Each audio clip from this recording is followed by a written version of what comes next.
Ассаламу алейкум. Алла Таалага чексиз мактоолор болсун. Пайгамбарыбыз Мухаммед алейхиссаламга Алла Тааланын тынчтыгы, мээрими болсун. Бүгүн дагы бир нерсени эскертүү үчүн чыгып отурабыз. Америкада Эл Рот деген жазуучу бар.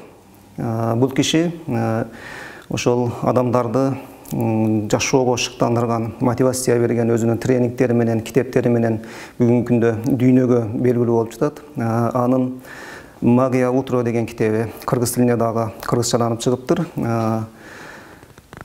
Таңдын сыйкыры деген мааниде, ушундай мааниде. Мына ушул китепти окугандардан аябай пайдалуу болгонун жазышкан. 100 миңдеген адамдар ушул китепти окугандан кийин өзүнүн ден соолугун чыңдагандыгын, 100 миңдеген адамдар ушул китепти окугандан кийин бая жүрүшпөй жаткан иштери жүрүшүп, кандайдыр бир ийгиликти багындыргандыгын, жүздөгөн кишилер, жүздөгөн адамдар ушул китептен кийин өзүнүн туура жолго түшүп, туура жолду тапкандыгын жазышкан.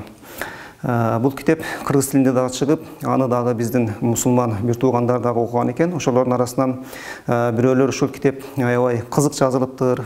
Чындап эле ушул китепте айтылган нерселер адамдын жашоосуна чоң таасирин тийгизет экен деп аябай таң калганын көрүп, ошол адамдын таң калганына мен дагы таң калдым.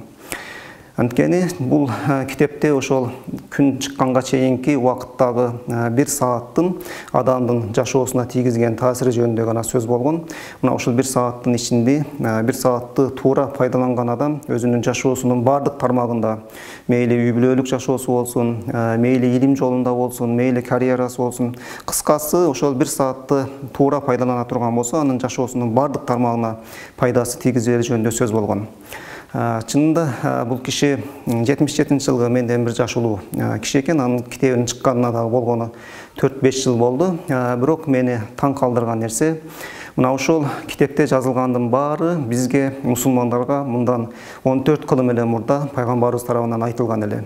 Биз динден ушунчалык алыстап кеткен экенбиз. Мына ушул динде 14 кылымдан бери айтылып келе жаткан нерсени биз динден таппай, ошол америкалык жазуучунун китебинен таап, ага таң калып, мына ушундай кылсак чындап эле ушундай болот турбайбы деген мусулман бир туугандарды көрдүм. Чындыгында таңдын ошол күнгө тийгизген, ошол күн эле эмес, адамдын дээрлик жашоосуна тийгизген таасирин мен өз башымдан өткөрүп жүрөм. Мисалы көбүнчө мен жазуу менен алек болом. Эгер ошол багымдат намазынан кийин отуруп 1 саат, 1,5 саат мен жазуу менен шугулдансам, 2 күн же 3 күн жаза турган жазууну мына ошол 1 саат, 1,5 сааттын ичинде жазып коем. Бул менин өзүмдүн башымдан өткөн. Дагы бир мен турмушта көргөн нерсе, мен жете өгүздө жүргөндө, эртең менен багымдат намазына бара жатканда, жолдун боюнда бир аксакалдын үйү болор эле. Аксакал өзү намаз окуган эмес, ошол учурда дагы намаз окубайт эле, бирок кайсы убакта турат, аны эч ким билбейт. Мен намазга кетип бара жатканда, ал киши же бакшагыны сугарып жүргөн болот, же чакалап суу ташып, өзүнүн мал-келине суу берип жүргөн болот эле. Мечиттеги жамааттар ошол кишиге суктанып, ушул киши намаз окуса кандай сонун болмок, биз сыяктуу уйкудан кыйналбайт деп сөз кылып калчу.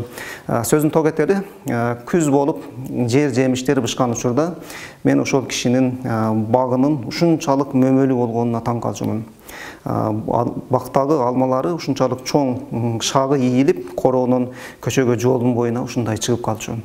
Бул ошол эртең менен турган таңдын берекеси экендигин мен турмушта ушундай көрдүм.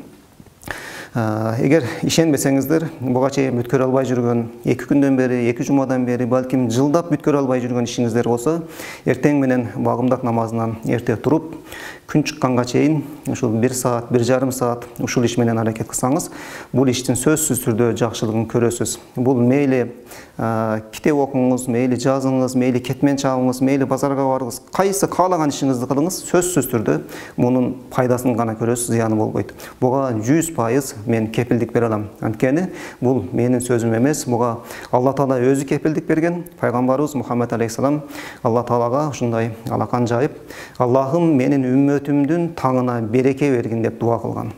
Аллахым менин үммөтүмдүн таңына береке бергин деп.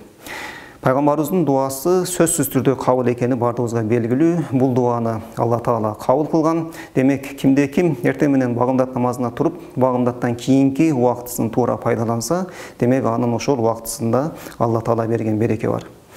Биз азыр эртең менен балдарды ойготкондо тур батыраак, садиктен кечиктиң, тур эртерээк, мектептен кечиктиң, тургун жумуштан кечиктиң, эртерээк тур, азыр жол пробка болуп калат деп ойготобуз. Мурдараак биздин ата-энелерибиз бизди ойготкондо тургун ырыскыңдан куру каласың деп ойготчу. Ырыскыңдан куру каласың деп. Демек, алар билген Алла Таала ырыскыны эртең менен чачарын. Алла Таала ырыскыны эртең менен чачат. Ким эртең менен күн чыкканга чейин турса, демек анын ырыскысында Алла Таала береке берген. Мына ушул нерсени америкалык окумуштуу өзүнүн китебинде бир 200 беттен ашуу китепте, 200 ашуун беттен турган китепте чогултуп жазган. Ушунун бардыгы пайгамбарыбыздын бир ооз Аллахым менин үммөтүмдүн таңына береке бергин деген дуасына гана тиешелүү. Эгерде биз мусулмандар мына ушул пайгамбарыбыздын дуасына амал кылып, эртең менен багымдак намазын окугандан кийин дароо жылуу төшөккө келип кайра жатып албай, өзүбүздүн ишибизге киргизе турган болсок, ошол ишибиз сөзсүз түрдө ийгиликтүү болот. Жанагы китепте жазган 100 000 деген адамдардын ийгилигине караганда биздин ийгилигибиз 2 эсе жогору болушу мүмкүн. Анткени бул дуаны пайгамбарыбыз бизге, мусулмандарга, өзүнүн үммөтүнө берген. Аллахым менин үммөтүмдүн таңына береке бергин деп. Бул биздин сиздерге кезектеги эскертүүбүз болду. Сиздер дагы муну башка бирөөлөр менен бөлүшүп, эскертүүгө, жакшылыкка себепкер болуп калыңыздар. Кийинки эскертүүдө жолукканга чейин сак саламат болуңуздар. Эрте жатып, эрте туруңуздар. Ассаламу алейкум ва рахматуллахи ва баракатух.